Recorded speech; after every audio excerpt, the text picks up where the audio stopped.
and welcome to Soap Scoop, the Inside Soap podcast. Now, before we get going with all the top stories, please don't forget to like, subscribe and comment because we've been really enjoying all the theories on the YouTube. So please continue to do that. Now, joining me this week is Johnny, of course. We are going to get into our Coronation Street storylines to begin with. And this might be the week where finally the net closes in on Theo. Johnny, they're lining up to protect Todd this week. Yeah, it's Save Our Todd, isn't it? SOT. Save Our Todd. I think. It's been on his Todd for so many weeks. Yeah, well, we need a charity record, like a Live Aid style event, just to make sure Todd knows we're all here from him. But chief in the kind of instigator of the Save Our Todd campaign, the SOT, is Gary Windass. Was it Weatherfield's answer to Batman, as he's been described in this podcast? Yeah, absolutely, because Gary swoops in when business needs to be done and, give that man a spade and whoever's on the other end of it is in trouble. It is true. That is very true. I mean, we go back to Rick Neelan, obviously Pat Phelan, all these baddies, all these wrong-uns that Gary was, part of the Seeing Them Off campaign, wasn't he? Why have we waited this long to put the Windass signal out and for him to come out of his builder's yard / Batcave? Put the Windass up, Theo, and so Danny, we've done it. Although that's maybe not the best way to describe it, but yes, I think that It certainly happened, isn't it? Yeah. it absolutely has. I think that it's almost like everybody started to figure out what was going on with Theo sort of in the last couple of weeks. Like George and Christina have had their suspicions for a while, but until they activate Gary this week, it's like nothing's getting done unless Gary comes in and go, yep, you're all right, let's have him. Activate Gary. Well, Gary's military, isn't he? Gary's special ops. Gary's got this military background. He gets stuff done, and we know that he gets stuff done. And yes, you're right. It's been George, much as we love him, all George has done is like make a ooh face and like, ooh, don't like the look of that. Do something, man. Do something about this. I trust Christina more to like actually get stuff done. She was unleashed. Christina was like properly unleashed and said, go and sort Theo out. Maybe this will be what happens. I think she'd be the one to do it. Everyone else is pussyfooting around. So I'm quite pleased Gary's got in there. However, yeah, Gary's problem solving has resulted in, shallow graves and murder in the past. I mean, it's not just shallow graves. Gary was the fiddler on the roof, wasn't he? He brought a whole factory down on about 10 people. He did. And we're not talking about, a musical here, boys and girls. Yeah, he caused a lot of carnage. Kind of sort of killed Rana, did he? Like, is that his fault? Yeah. Yeah. Okay, so yeah, we're pleased. Yay, Gary's on the case, but yeah, people should be quaking in the boots. But maybe this links into we know there's this murder coming, and we've talked about maybe the murder's not deliberate. Do you think Gary, in his quest to be Batman and this vigilante, like, oops, I killed someone I wasn't meant to, maybe that's it? Do you think that's being set up? Gary just gets away with these sorts of things, so that would be a way for someone to get shot of Theo and remain on the cobbles, because it's like Gary's got a signed document that's like, you may murder and you're not going anywhere, you're fine. No consequences for Gary Windass. This could just be filed under that. Yeah, so I think we've got a little good prediction here. I think this may be the way it's going. Personally, I think Gary might be in the firing line for that flash forward, and they've not named him as a suspect. But the evidence that backs this up was the other week when he confessed, or Maria exposed him for buying her an iron for Christmas, which is surely the death knell to any marriage. So maybe Gary is the victim and Maria does it. Yeah, I mean, the nation was horrified when she kind of revealed, and she was like, laughing but not laughing. Yeah, I'm joking. I'm not. Why did you buy me an iron? She's not over it. How many times did you bring that up in that really orcs dinner? Like, he bought me an iron. Like, I thought she was going to actually throttle him over the dessert at one point. She's not over the iron. So, yeah, keep an eye on Gary and Maria as the secret murder that they haven't even teased. I mean, I wouldn't be over it if that was. Well, yeah, how would you react if you were in Maria's shoes, and your other half bought you an actual iron, not like a hair straightener iron, but an iron to iron your shirts or his shirts? I don't think you'd be pleased, okay, knowing you as I do. No, I'm often told that I've got no poker face. So if I open that iron for Christmas, I'll be like, oh, right, thanks. And also, I don't. Even an attempt at a poker face, that was a poker face that was just like, what is this? That was a look. That was a look. That That was. was a look. No one wants that. But no, I wouldn't be impressed. And I mean, not even some scented water to go with it. The stuff that you put in the iron. No, I wouldn't be on board with that either. I've returned your birthday present already. Note to self. My birthday's been and gone, Johnny. So you're late for a start. Probably. Shame. Yeah. Probably best we move on. But actually, the way you, when you mentioned Christina, that made me think there was that amazing scene in The Undertakers where they were complaining and whinging about the fact that business was down because of the scandal and the campaign against George. And he's obviously got his court appearance coming up. And Theo, was like, oh, anything I can do to help? And Christina was like, you could die because they've not got enough corpses to keep things ticking over. Little do they know that there's a big old whodunit on the cards. I think Christina saw that trailer. Christina's been on the socials and like, oh, do you know what? I've heard there might be a murder coming. Oh, there you go. So she's put him in the frame. This is all subliminal messaging, isn't it? Because we're all like the clues and the tease about this April murder. We're all like looking for it all the time in everything. Like someone orders a bacon balm off of Bernie. We're like, it's a clue to the murder. We're obsessed. So yeah, that was quite a big sort of foreshadowing from Christina there. I think Christina just kills Theo to get more business at Shuttleworth's Undertakers. I think that was the biggest clue. It has to be him. Absolutely has. Why does it have to be him? There's 5 people. What makes him so extra evil? Well, I mean, if the listeners want to go back and listen to our podcast that we did on explaining why, Johnny, have you not listened to it? You were on it. You must have been, or were you not? Was it Chloe? Well, you know what? I just think every episode changes the goalpost. So yes, it's been discussed. We've been discussing this since the minute that Flashforward happened, obviously, but the stories are moving so fast and the goalposts are moving, the stakes are getting higher. I wonder whether, I don't know, like there's the whole Meghan thing as well. Like, yes, Theo's a terrible person. He deserves, to be punished in some way, but doesn't kind of everyone in that line up to everybody? I don't know. I feel like because every episode something else happens, you're still thinking at this point,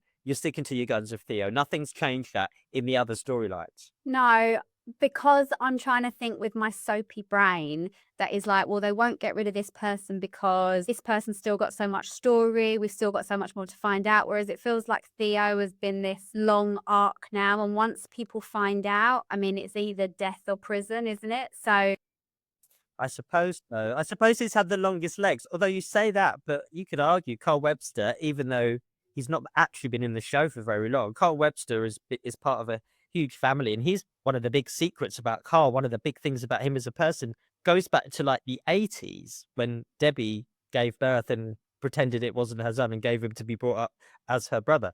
That arguably is the longest running plot arc here. Do you know what I mean? Just because Theo's been in it a year and a bit, does that win it out? I don't know. No, because the longest running plot arc for Carl is Debbie's whole storyline. Like, they can't set up this mother and son revelation and him not be there when that storyline inevitably reaches its tragic conclusion. Like, I just feel like there's so much more to play there. And Carl as a villain is not in the same league as Meghan and Theo, I don't think. I think That's true. Carl can kind of... Was be redeemed? Do you think there's a Carl redemption? And there probably isn't for Theo and Meghan in terms of their actions, obviously. No. And it's interesting. I mean, we should talk about Meghan because this week that we're previewing in the magazine is also a big week for her because Maggie attacks her.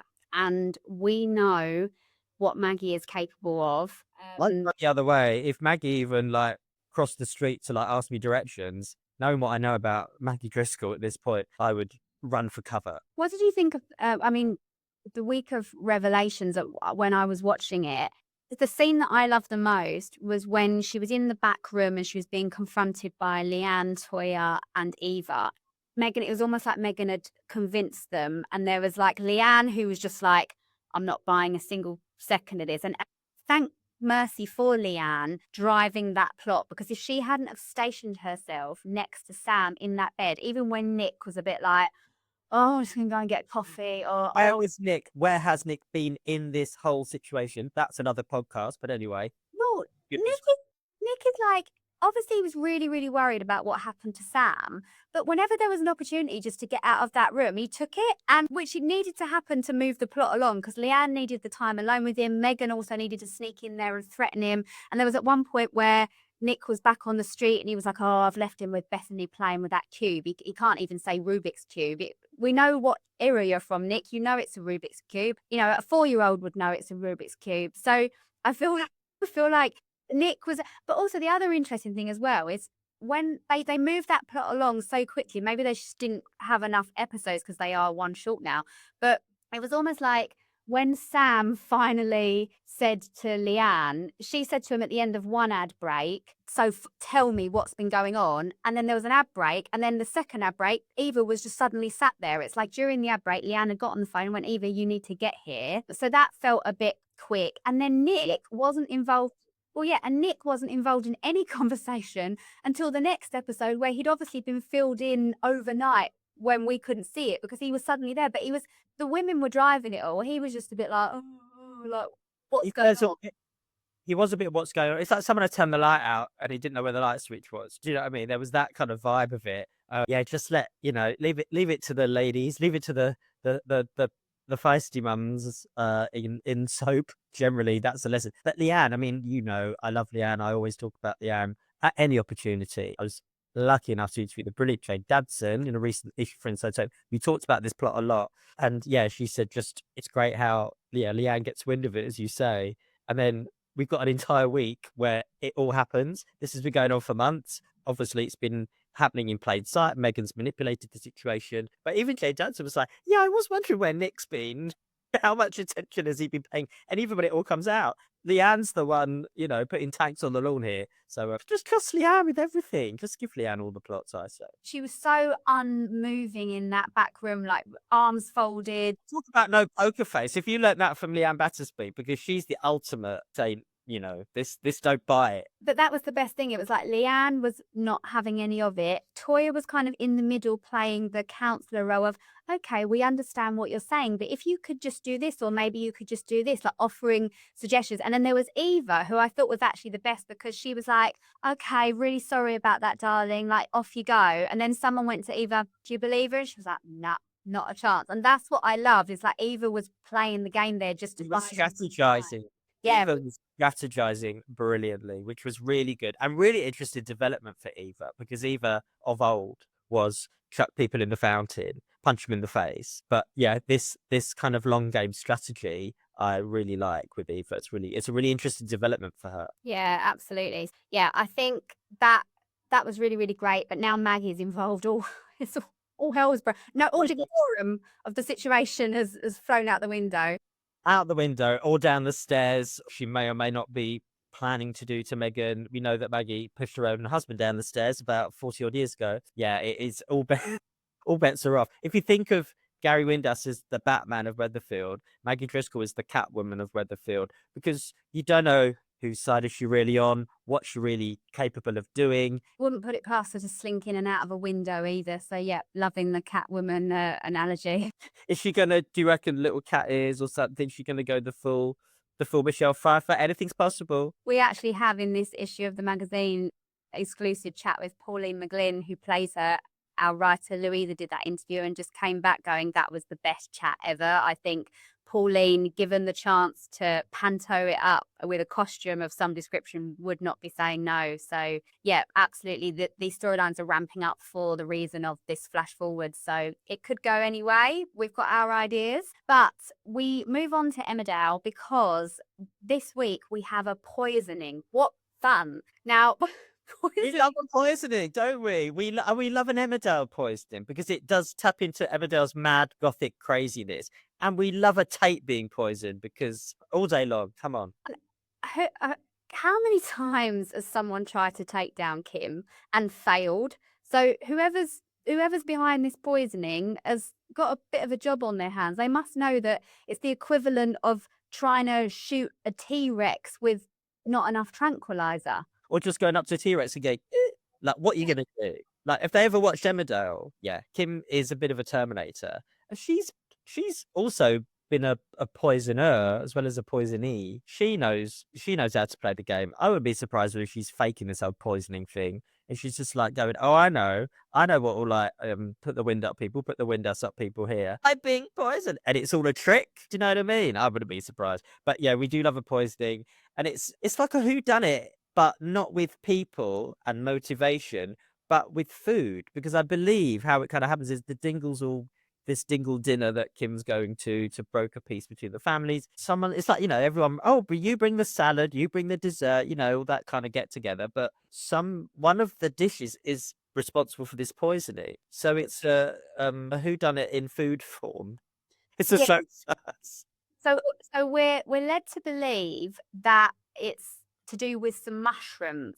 apparently so, yeah. Yeah, and it's like, who has procured these mushrooms? And then it comes out that Sam went to a field containing lethal mushrooms on Kane's orders. So Sam kind of gets accused of it, and then he goes, "Oh, hang on a second, Kane sent me to this field." How Kane? I mean, Kane has been so busy the last couple of weeks dealing with cancer and Moira in prison and all the farming stuff. How does he know where lies a field containing He poison? is a man of many talents, LJ. Kane Dingle, just when you think you know a character after 25 years, turns out he's a mushroom expert. That's a layer. That's a layer unpeeled.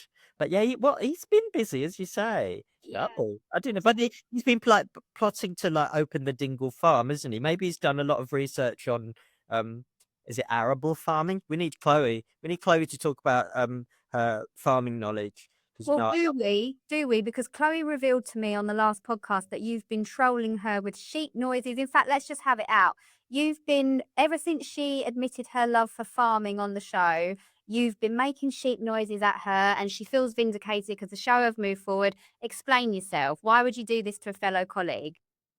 Because, as I said in the past, it's Emmerdale, not Country File. Move on. And moo, as in moo. Do you know what I mean? But yeah, I mean, she's right, because here we are talking about the farming. They're making farming a plot point. Yeah, Kane's been watching Country File, like where to get your best mushrooms if you do want to poison Kim Tate, if he indeed has. Yeah, they're going in depth with the farming. I can't say I'm really here for it myself, but yeah, but I cannot confirm or deny that I have been making livestock noises to Chloe to intimidate her. It's been escalated to HR, is all I'm going to say, and now that it's come out on the podcast.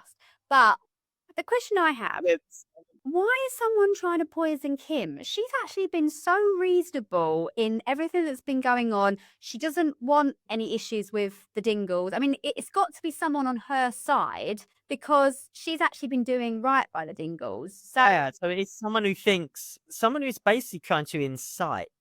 Do you know what I mean? Kim, as you say, and very rarely is she the voice of reason. She's very much about let's keep it calm here. So yeah, it feels like it's inciting a bit of a bit of a riot or something. So I don't know. I feel like, again, is it going to be like a bit of a misunderstanding? Was she the intended target? Perhaps it is meant for someone else. I don't know. I don't know. also, if it is indeed poisoning by mushrooms, they surely would have had to have isolated the mushroom dish, so they wouldn't have done a batch cook of this mushroom lunch. And Sorry, Country File. What are we now? The Great British Menu or MasterChef?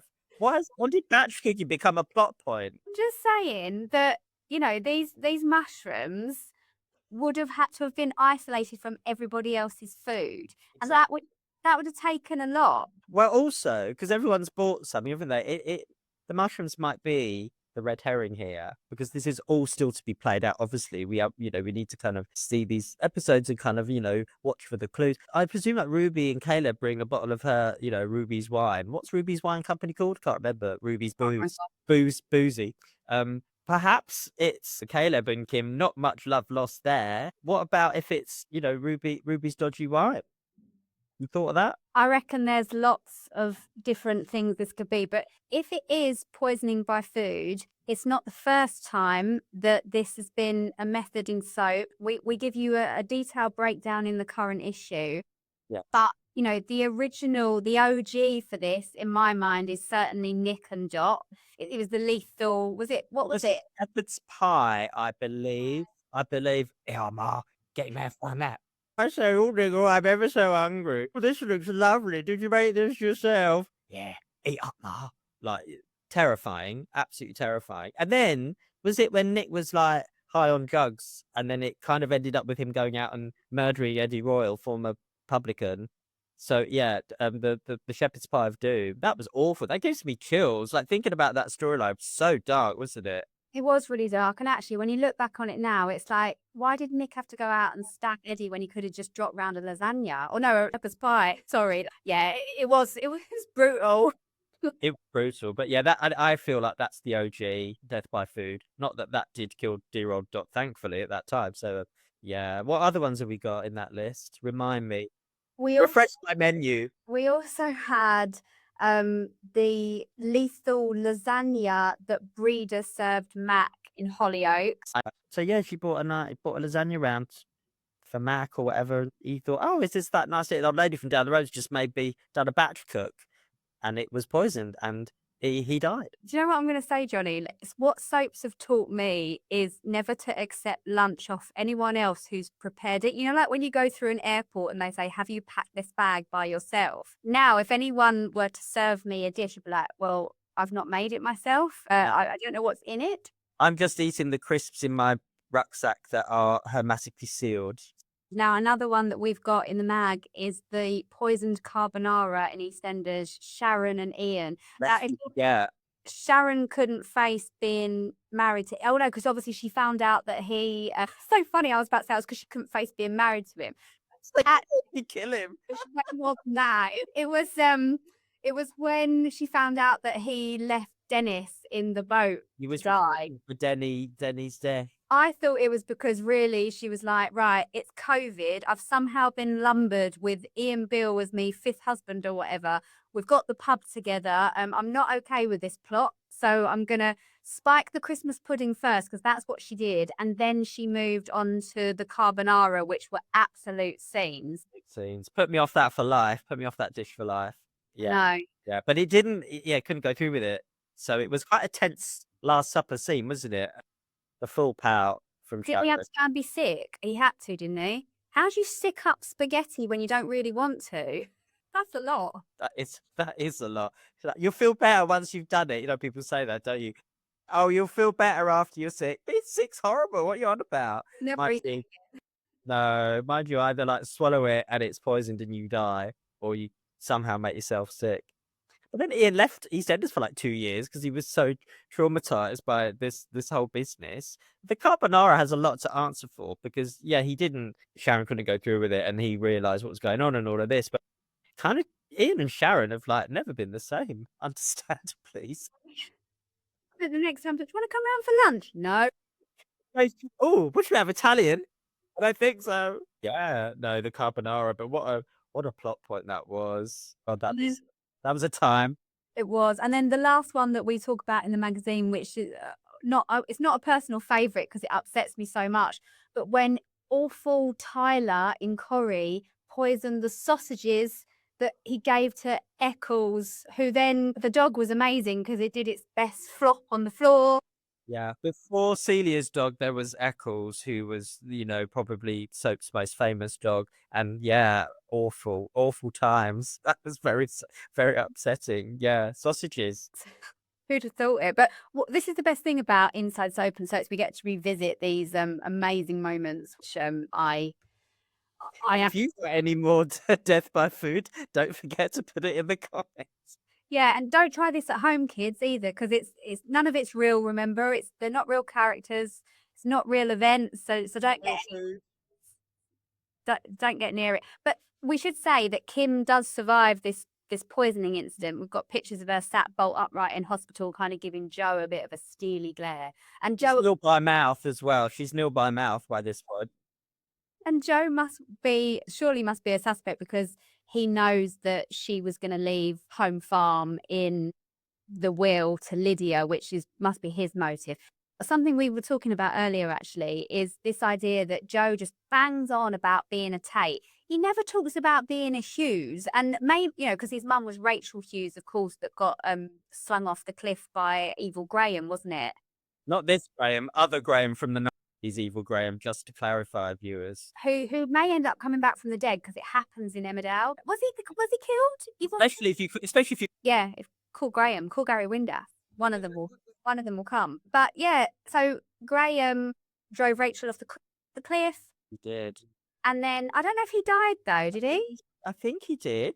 I think he did. But he tried the same with Kathy. Yeah. But he didn't succeed. No. Do you think Graham Foster is actually Graham from the 90s, Graham who killed Joe's mum? And it's all big surgery. Plastic surgery. People love that in the comments on YouTube. The plastic surgery theory, I think they were all over. Well, this is it. Well, I'm right. I knew I was, but thanks for the validation, viewers and listeners. But yeah, Graham's gonna do the boss. It's me, the other Graham from the 90s. I just love the name Graham.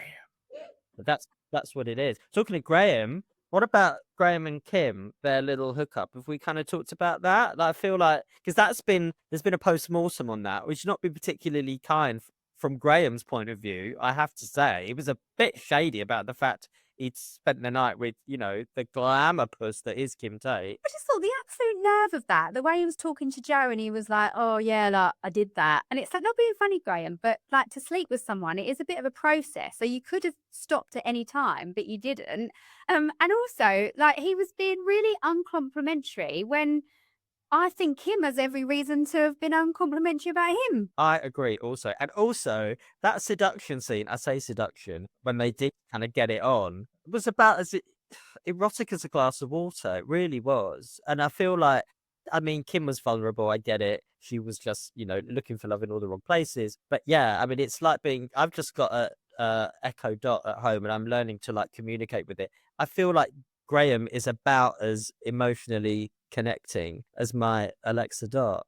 Do you know what I mean? Yes, I'd love to sleep with you, Kim. No, I won't turn off the lights. I don't want to play the radio. You're very attractive. Like, there's as much, probably people's Alexas are like turning on now they're listening to this, or turning into Graham, I don't know.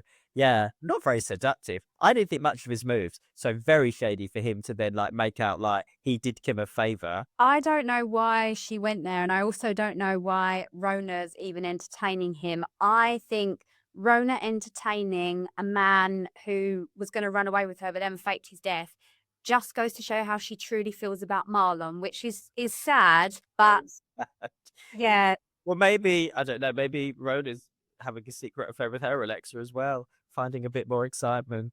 And the thing is with Marlon, he just never tells you what the weather's going to be like. Or you know what I mean? Alexas, you can communicate through Alexas, right? So because I've got one, and if you've now got one, we can send each other messages, I think. Can we? Yeah, so I need to investigate the mechanics, but there was one Christmas where my husband's cousins were trolling us through our Alexa. So yeah, you need to look into that. But so maybe you could do Graham's voice for me down the Alexa. Ray is expected to stop in 12 minutes. Or whatever it is. I think this would be a plot point. Surely they're gonna like the smart speakers across Emmerdale Village are gonna start talking to each other in different houses. Can you tell listeners that we are quite hysterical? It's been a long day in Inside Soap Towers. We've finally got to talk about all these amazing plot lines in the soaps that no other programs on television can do. You don't get poison lasagna or menacing mushrooms on Line of Duty, and that'll come back and you'll all love it, and you tune in at 9 o'clock religiously every week. But these programs are where it's at. Where's the poison shepherd's pie in Line of Duty? Actually, it may end up being the big story of next season anyway. Yeah. Well, slightly hysterical because there's so much to talk about. So much to fit in. Well, we should move on to EastEnders because there's some big shocks in these EastEnders storylines that we're covering this week. We've got, well, the biggest one of all is who's the daddy. Turns out Vinny's not the only one in line to be the father of Penny's baby. She had a naughty one-nighter with Harry. While I'm assuming this is going to be a we were on a break scenario between Harry and Gina because, of course, they're just sort of getting back together. So Penny and Harry had it off. Now there's a chance that he is the father, which poses the question not so much who's the daddy, but who's the wicked mother-in-law? Because who would you rather have as your mother-in-law, Suki Panazar or Nicola Mitchell? Oh my goodness, it is much more about which mother-in-law can I cope with? Oh, Penny, I really I feel I feel for you, girl. I really don't know. I really don't know. Maybe Penny should just disappear and, bring up her baby on her own without any interference from anyone. I don't know. Because the thing is, yeah, Vinny and Harry, they're flawed, but they're both kind of nice guys. Do you know what I mean? It's not like she's caught between a bad boy and a good boy. There's pros and there's cons. But yeah, Suki v Nicola, I don't know. I mean, Suki, she's tough and she's feisty, but she'd protect that child. She'd provide for the child, certainly. But Nicola's quite a laugh, though, isn't she? But then Nicola also is a bit cray-cray. I Not don't the get Penny at all. What's your thoughts here? Well, the way I see it is the last girl that Harry was in love with ended up 6 feet under at Paradise Park in Dartford. And Oh, nice. I think that, honestly, I mean, and Suki, she has her faults. Yes, she does. But I remember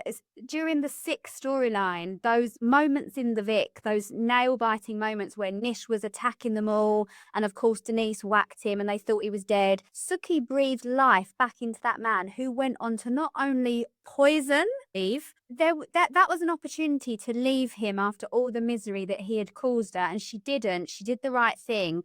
Whereas Nicola, Swinging brick for a heart. Although Nicola is, she's got another chance at motherhood here with George's baby. There's also lots going on in the next week or so with Nicola's baby. That's a huge other storyline that's happening. That we may see a softer side to Nicola. Is she gonna learn some lessons now? She's got another chance at motherhood.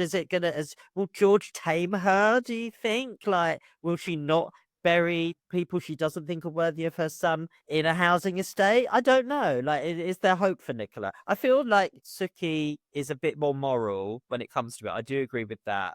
But I wonder if Nicola's softening up. well, actually, I've just thought. So flash forward, Penny's nowhere to be seen. Jack's left holding a baby. What if Nicola just decides that Penny needs to go under Paradise Park and that's why she's not there? Like, I think I just figured out the whole plot. The whole plot. Yeah. Let's tune in 1st of January 2027. Are we going to go back? I'd love to go back to Paradise Park. We went there, didn't we, in the dead of night? Didn't they go and try and move that poor girl's body? Yeah. Oh my goodness, poor Penny. I think Nicola is not the option you want. So it's going to be better if Vinny is the dad for Penny. But why bring this up, this one night stand with Harry that we've never known about months ago, if he isn't the dad? Come on, like they would have just dangled this and then it not be him. Okay. I'm thinking. I think it might be more interesting if Harry turns out to be the dad. But what if Penny's like pursuing this notion that it's Vinny? Suki and Eve, meanwhile, want a baby. Maybe they will get attached to the idea of Penny and Vinny having a child. I mean, Penny has stood up to Suki.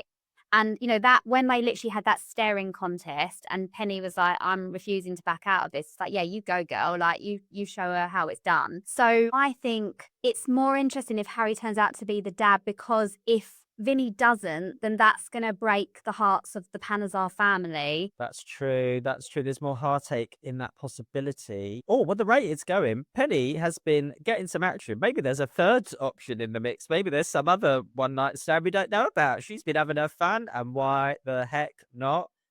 Yeah, could be someone else. What about Mark Fowler Jr.? He's got an eye for the ladies. I don't know. Well, we'll have to find out and wait and see. The only other thing that Johnny and I wanted to touch upon with EastEnders is we've got the opening of Nicola and George's restaurant, Night Fusion. Now, this is happening while Nicola goes into early labour, which of course is a big story in itself. And I think that's going to be amazing scenes watching Laura Doddington navigate that. But meanwhile, this restaurant is opening. It's very important for the fusion of Knight and Mitchell. What's it even serving? Do you know, I actually don't know. I don't think we've been told that as yet. But Night Fusion, to me, doesn't sound like a restaurant. Night Fusion sounds like an energy drink, or it sounds like a collection of, like, a playlist of dance disco-y songs from the 70s and 80s. Or a dance act, like a dance troupe like Diversity, or do you know what? It sounds like two gladiators opening a supermarket. And welcome to Croydon. We have Night and Fusion to cut the ribbon to open this supermarket. Night and Fusion. Doesn't sound like a restaurant. I don't think I'd want to eat there. What is I've never got that restaurant right. I do agree that restaurant is struggled. Wasn't it Ian Beale's burger place at one point? But Night Fusion, I'm intrigued. I don't know what they're serving, but I hope they're not serving poison shepherd's pie or lace lasagna. That's what I hope they're not serving. I wouldn't put it past them, let's just say, as time rolls on and Nicola is in the mix with that. I wouldn't let Nicola Mitchell cook for me, considering what we've been talking about. Villainous soap characters serving up deadly food. I think Nicola poisoned Kim Tate. Right, you've said it here and here. I mean, this podcast has been an absolute riot. I think Johnny and I probably had more fun doing this than any other task today. So thank you for listening. If you've stuck with us for this madness, then we applaud you, our listeners. Thank you very, very much.